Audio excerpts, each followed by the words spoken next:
আপনি কি সকালে ঘুম থেকে উঠে প্রথম কয়েকটি ধাপে পায়ের গোড়ালিতে তীব্র ব্যথা অনুভব করেন, অথবা দীর্ঘক্ষণ বসে থাকার পরে হাঁটতে গেলে একই রকম ব্যথা অনুভূত হয়? তাহলে আজকের ভিডিওটি আপনার জন্য। আসসালামু আলাইকুম, আমি বনানী মণ্ডল।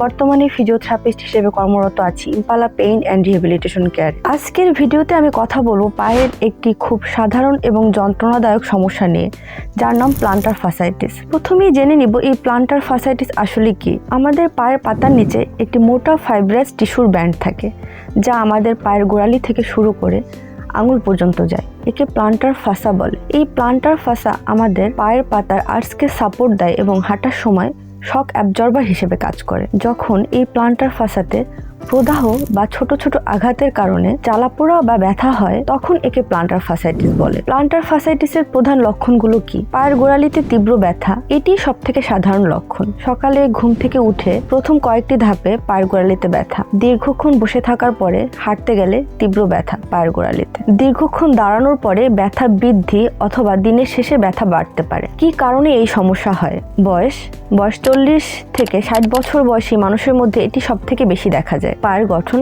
ফ্ল্যাট ফুট বা উঁচু আর্চ যাদের আছে, তাদের ক্ষেত্রে এই সমস্যা সবথেকে বেশি দেখা যায়। অতিরিক্ত ওজন, শরীরের অতিরিক্ত ওজন আমাদের প্লান্টার ফাসার উপরে চাপ বাড়ায়, ফলে প্রদাহ সৃষ্টি হয়।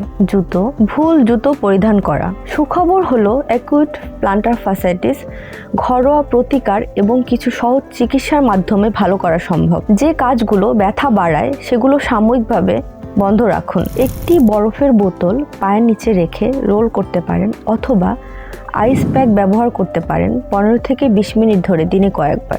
ভালো আর্চ সাপোর্ট এবং কুশনযুক্ত জুতো পরুন। খালি পায়ে হাঁটা এড়িয়ে চলুন। যদি আপনার সমস্যা কয়েক সপ্তাহের মধ্যে উপশম না হয় অথবা ব্যথার তীব্রতা বেড়ে যায়, তাহলে একজন বিশেষজ্ঞ ফিজিওথেরাপিস্টের শরণাপন্ন হতে হবে, যিনি আপনার সমস্যা সঠিকভাবে নির্ণয় করে সঠিক চিকিৎসা পরিকল্পনা প্রণয়ন করবেন। মনে রাখবেন, প্লান্টার ফাসাইটিস থেকে মুক্তি পেতে প্রয়োজন ধৈর্য, নিয়মিত যত্ন এবং সঠিক চিকিৎসা, যা আপনাকে পুনরায় স্বাভাবিক জীবনে ফিরিয়ে নিয়ে যাবে। ধন্যবাদ।